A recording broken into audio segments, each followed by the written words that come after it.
Paella auf echtem Feuer, riesige Skulpturen und eiskalte Erdmandelmilch. Willkommen in Valencia, Spaniens wildester Foodstadt. Ich koste mich durch Klassiker, laufe durch brennende Straßenfeste und versuche eine Paella für zwei ganz alleine zu essen. Bleibt dran, es wird intensiv. Meine Spanien-Food-Tour führt mich von Sevilla über Madrid, jetzt nach Valencia, ins Restaurant La Pepica. Das erste Restaurant vom Strand aus gesehen, bekannt als die Top-Adresse für echte spanische Original-Paella. Hier wird meine Paella zubereitet. Sie ist für zwei Personen wegen der riesigen Platte. Der Reis wird nicht einfach in Wasser, sondern in einem aromatischen Fond gekocht, ein echter Unterschied. Ich habe den ganzen Tag nichts gegessen, wenn ich das also nicht aufessen kann, nehme ich den Rest mit ins Hotel. Auch wenn manche behaupten, die Paella habe Wurzeln in Nordafrika, habe ich in der Kochausbildung gelernt, sie kommt aus Valencia. Klassisch mit Paella-Reis, Hähnchen, Kaninchen, Bohnen und eigentlich auch Schnecken, die La Pepica aber nicht verwendet. Schaut mal, wie glücklich mich das macht, nachdem ich es probiere.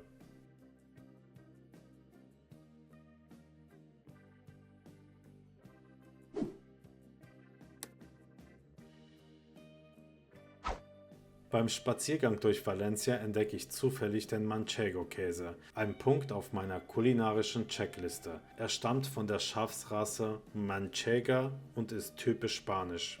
An einem regnerischen Tag gönne ich mir Gazpacho, kalt, tomatig, frisch, genau das Richtige im spanischen Sommer. In unserer Kochausbildung war diese Suppe übrigens sehr beliebt in Zwischenprüfungen. Im März findet hier jedes Jahr das Festival Las Fallas statt. Der Name bezieht sich auf die Frauen in traditionellen Kleidern, aber auch auf riesige Skulpturen, die überall in der Stadt aufgebaut werden. Sie sind politisch, satirisch oder einfach kunstvoll. Man erkennt ihre Geschichten erst beim genauen Hinsehen, ein faszinierender Teil der Kultur. Am Ende des Festivals werden diese Skulpturen verbrannt, ein wahres Spektakel mit Feuerwerk, Musik und Straßenfest.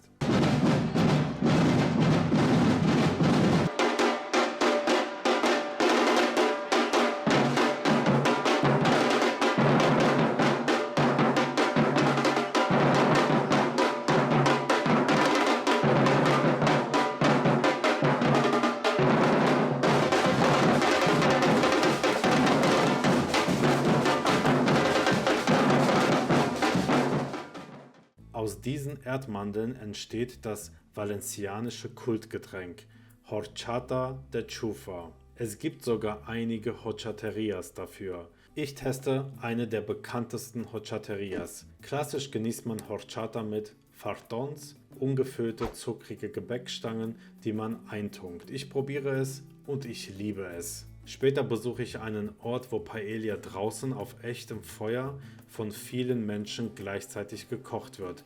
Das wäre in Deutschland unvorstellbar. Offenes Feuer auf der Straße, das würde gegen ein halbes Dutzend Vorschriften verstoßen.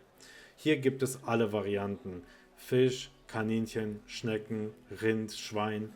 Die Menschen sind herzlich, offen und teilen gern. Jeder glaubt natürlich, dass seine Paella die beste ist und genau das macht es so besonders.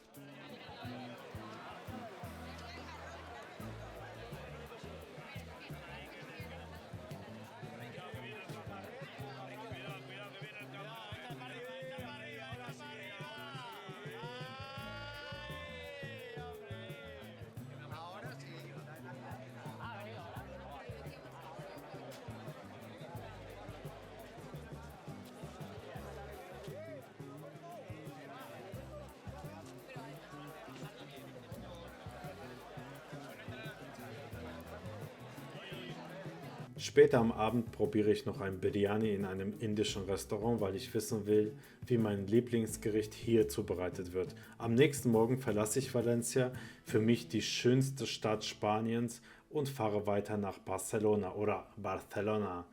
Wenn du wissen willst, was mich dort erwartet, abonniere jetzt meinen Kanal.